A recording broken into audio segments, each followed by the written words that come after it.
السلام علیکم ناظرین، اس قسط کے آغاز میں آپ دیکھیں گے فہد پاشا سلطان کے سامنے حاضر ہوتے ہیں۔ فہد پاشا کہتے ہیں کہ میں فوٹوگرافر کے لیے اچھی دلچسپی رکھتا ہوں، جب بھی ہو سکے تصویر بنا لیتا ہوں۔ جب کل میں بندرگاہ پہنچا تھا، تصویر لے رہا تھا تو ایک واقعہ پیش آیا۔ برطانوی سفیر مجبوراً عامر صاحب کو گاڑی میں بٹھا کر لے گئے اور میں نے تصویر بنا لی۔ وہ تصویر سلطان کو دکھاتا ہے۔ سلطان تصویر کو دیکھ کر کہتے ہیں کہ عامر صاحب تو روس میں پناہ لینا چاہتے تھے۔ فہد کہتا ہے کہ مجھے لگتا ہے کہ انگریز تبھی یہ کام کر سکتے ہیں جب وہ روسی سفارت خانے کا ٹیلی فون سن رہے ہوں، اگر نہیں تو ہم روسیوں کو اس کے بارے میں اس طرح جب روال میں ملاقاتوں کا سلسلہ جاری ہے، ہم دونوں ریاستوں کے مابین ایک بحران پیدا کر سکتے ہیں۔ سلطان فرماتے ہیں کہ یہ ایک اہم خبر ہے جو آپ لے کر آئے، معلومات اہم ہیں، آپ کیا ہم اس سے خواہش رکھتے ہیں؟ فواد کہتا ہے کہ ان چیزوں کے بدلے میں نہ تو ترقی کی امید رکھتا ہوں، نہ ہی کسی عہدے کی یا ستارے کی آرزو ہے سلطان۔ میں آپ کی خاص کمیٹی کا فرد بن کر خدمت کرنا چاہتا ہوں، اگر آپ اسے مناسب دیکھیں تو۔ دوسری طرف برطانوی سفارت خانے میں افندی صوفے پر سو رہے ہوتے ہیں۔ اتنے میں برطانوی سفارتکار آ کر انہیں بلاتا ہے۔ عامر اٹھ کر کہتے ہیں کہ کیا وقت ہو چکا ہے؟ سفارتکار کہتا ہے کہ اب آپ کے لیے وقت اہم نہیں ہے، اب آپ لمبی نیند کے لیے تیار رہیں۔ برطانوی سفیر کے ساتھ ایک شخص ہوتا ہے جس نے نقاب کر کے ہاتھ میں رسی پکڑی ہوتی ہے۔ عامر کہتے ہیں کہ کیا یہ پھانسی کی کوئی پرانی روایت ہے؟ نہیں ہے۔ سفیر کہتے ہیں کہ ہاں بالکل آپ کی طرح پرانی ہے اور یہ قابل عمل درآمد بھی ہے۔ عامر کہتا ہے کہ کیا یہ میری سزائے موت ہے؟ سفیر کہتا ہے کہ یہ دستاویزات برطانوی معلومات کے مطابق آپ کو 17 بار موت کی سزا دیتی ہیں۔ عامر کہتے ہیں کہ یہ صرف برطانوی معلومات ہیں، اگر ہم دوسری ریاستوں کی گنتی کریں تو تعداد بڑھتی جا رہی ہے۔ سفیر کہتا ہے کہ آپ کو ہمیشہ زندہ رہنے کا راستہ مل ہی جاتا ہے، لیکن اب میں نہیں سمجھتا کہ آپ کو کوئی راستہ ملے گا۔ عامر یہ بات سن کر بالکل پریشان نہیں ہوتے اور کہتا ہے کہ میرے پاس 18ویں موت کے فیصلے کو منسوخ کرنے کے لیے بہت اہم معلومات ہیں۔ سفیر کہتا ہے کہ آپ ہمیشہ جینے کی وجہ ڈھونڈ سکتے ہیں۔ عامر بتاتا ہے کہ میں وجوہات تلاش نہیں کرتا، وہ سب تو میرے دماغ میں ہے۔ اگر آپ مجھے مار دیتے ہیں تو وہ سب ضائع ہو جائیں گے۔ اگر آپ میرے لیے عام معافی کے معاہدے پر دستخط کرتے ہیں تو میں آپ کو ایک اہم راز دوں گا جس پر آپ کو یقیناً پچھتاوا نہیں ہوگا۔ مجھے لگتا ہے کہ جلاد کو واپس بھیج دیں۔ آئیے بیٹھ کر بات کرتے ہیں۔ برطانوی سفیر جلاد کو واپس جانے کا کہہ دیتا ہے۔ دوسری طرف محل کا منظر دکھایا جاتا ہے۔ سلطان نے اپنے تمام پاشوں کا طلب کر رکھا ہوتا ہے۔ وہ فرماتے ہیں کہ فہد صاحب نے ہمیں اہم معلومات فراہم کی ہیں، اس لیے تو وہ ہمارے ساتھ ہیں۔ تمام وزراء فہد کو مبارکباد دیتے ہیں۔ سلطان فرماتے ہیں لیکن ان کا کوئی عہدہ نہیں ہے کیونکہ روسی روال میں پریشان ہیں۔ برطانوی جلد ہی روس میں مزدوروں کی بغاوت کے لیے پیش قدمی کریں گے۔ ان کے منصوبے مستقبل میں روسی جاپانی جنگ میں ان کو شروع کرنے کے ہیں۔ ہم اسی وجہ سے فیکٹری میں یہ کام پہلے کریں گے۔ بیٹھلاؤ بھیجا ہے، ہمارے جاسوس ہمارے حکم سے روس جا رہے ہیں۔ ہم وہی کریں گے جو انگریز دھمکی دے رہے ہیں اور ہم روسیوں کو اس خطرے سے آزاد کریں گے۔ اس منصوبے کے مطابق تمام اقدامات کریں گے۔ فہد پاشا سلطان کے منصوبوں کو بہت ہی شیطانی طریقے سے سنتا ہے کیونکہ اس کی نیت پہلے سے ہی خراب ہے۔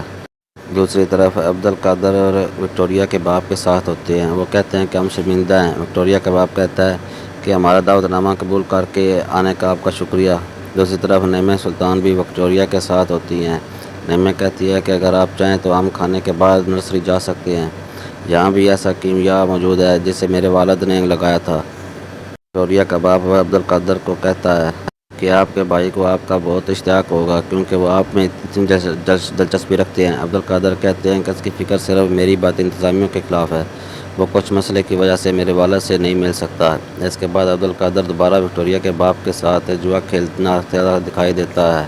وکٹوریہ اپنے باپ کو اشارہ کرتی ہے۔ وہ عبدالقادر کو کہتا ہے کہ آئیے نعمہ سلطان کو انتظار نہیں کراتے، وہ تاش کو پرکھ کر دیتا ہے۔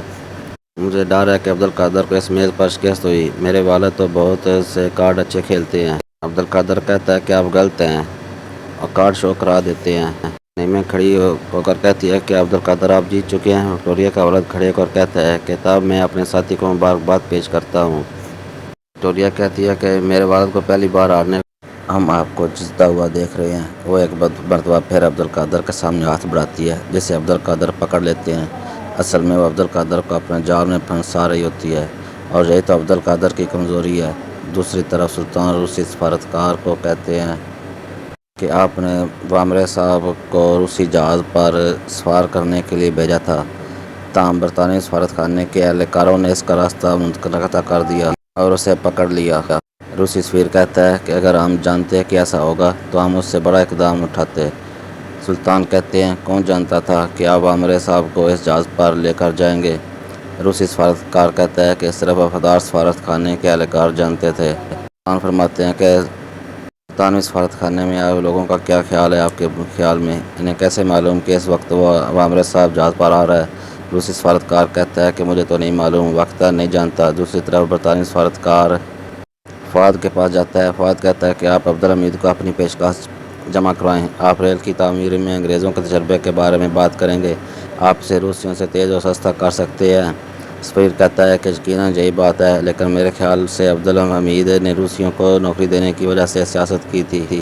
فواد کہتا ہے کہ وہ اسے تسلیم نہیں کرے گا، لیکن وہ گھیر لیا جائے گا۔ آپ روسیوں سے زیادہ اچھی پیشکش کریں، آپ روسیوں سے زیادہ اچھی پیشکش کریں گے، میں اسے تمام اخبارات میں شائع کرا دوں گا۔ آپ بخوبی جانتے ہیں کہ کچھ نہیں ہوتا اگر یہ اخبارات میں نہیں ہوتا۔ اس کے بعد دوسری طرف عامر صاحب سلطان کے پاس حاضر ہوتے ہیں اور کہتا ہے کہ سلطان آپ نہیں جانتے کہ میرے ساتھ کیا ہوا، میں آپ کو اب دوبارہ چھوڑ کر نہیں جاؤں گا۔ سلطان کہتے ہیں کہ انگریزوں نے آپ کو آزاد کیا ہے۔ وہ ایک تصویر عامر کو دکھاتے ہیں۔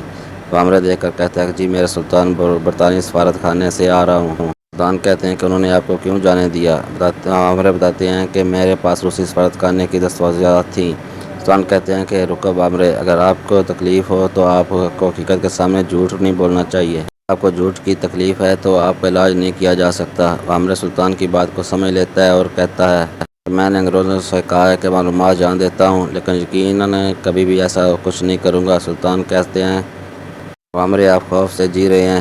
عامر کہتا ہے کہ یہ واحد جگہ ہے جس میں میں خوف زدہ نہیں ہوں سلطان، کیونکہ آپ انصاف پسند ہیں۔ اس کے بعد دوسری طرف روس کا منظر دکھایا جاتا ہے۔ خلیل اور تاتار صاحب روس پہنچ چکے آتے ہیں۔ وہ فیکٹری میں جاتے ہیں اور کہتا ہے کہ انگریز حیرت انگیز بڑی بڑی مشینیں بنا رہے ہیں، مزدور مکھیوں کی طرح کام کرتے ہیں۔ اگر ہمارے پاس ایسی فیکٹریاں ہوتی تو ہمارے پاس پورے ملک میں ریلوے موجود ہوتی۔ یہ لوگ فیکٹری سے گزر رہے ہوتے ہیں۔ خلیل کہتے ہیں کہ روسیوں نے بہت اچھا کام کیا ہے، ان چیزوں کے لیے بہت پیسوں کی ضرورت ہے۔ تاتار کہتا ہے کہ روس اتنا امیر کب سے ہوا جناب؟ خلیل بتاتے ہیں کہ پیسہ روسیوں کا نہیں بلکہ فرانسیسیوں کا فیکٹر ہے، کے لیے وہ فرانسیسیوں کے مقروض ہیں۔ اتنے میں ایک آدمی آ کر کہتا ہے کہ آپ لوگ یہاں کیا کر رہے ہیں؟ اپنی ٹوپیوں کو اتاریں اور کام پر لگ جائیں۔ خلیل کہتے ہیں کہ ہم یہاں کام کے لیے نہیں آئے ہیں، ہم یہاں کسی سے ملنے آئے ہیں، ہم یہاں پادری کا فون سے ملنے آئے ہیں۔ وہ آدمی کہتا ہے کہ تم کون ہو؟ خلیل کچھ دکھاتے ہیں۔ وہ لڑکا دونوں کے کارڈ تاتار صاحب اپنا دیکھنے کے بعد کہتا ہے کہ کیا تم انگلینڈ سے آ رہے ہو؟ خلیل کہتا ہے کہ ہاں ہم انگلینڈ سے آئے ہیں۔ وہ کہتا ہے کہ میں تمہیں پادری کے پاس لے جاتا ہوں۔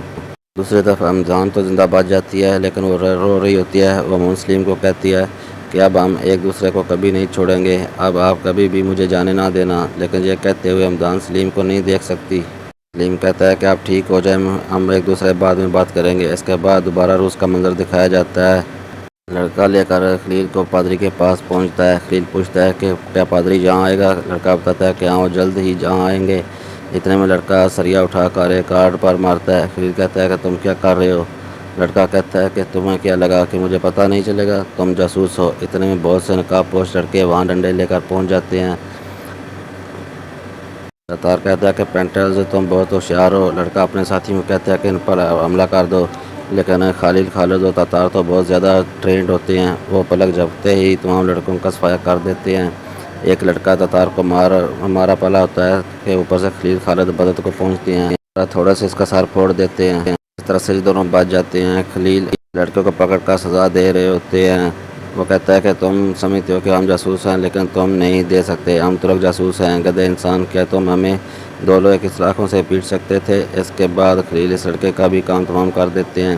اتنے میں تو لڑکے دوڑے چلے آتے ہیں۔ خلیل ان پر حملہ کرنے والے ہی ہوتے ہیں تو تاتار کہتے ہیں رک جاؤ، یہی تو ہمارے لڑکے ہیں، ہم فیکٹری گئے تھے اور فورمین ہمیں یہاں لے آیا، ہم تب آپ سے یہ صورتحال دے سکتے ہیں۔ لڑکے کہتے ہیں کہ تو ہم نے ہمارا انتظار کیوں نہیں کیا؟ خلیل کہتے ہیں کہ وقت کم تھا، بہت سارے کام ہیں بھتیجے۔ تاتار پوچھتے ہیں کہ آپ کو یہ جگہ کیسی ملی؟ لڑکے جا رہے ہوتے ہیں فیکٹری کا، کوئی اجنبی جب فیکٹری میں جاتا ہے تو وہ اسے کہاں لے کر جاتے ہیں، یہاں سے کارکن جاسوسوں کو پھانسی دیتے ہیں، یہ کے لیے پورا دن تھا۔ تاتار کہتے ہیں کہ کیا تم بندوقیں لے کر آئے ہو؟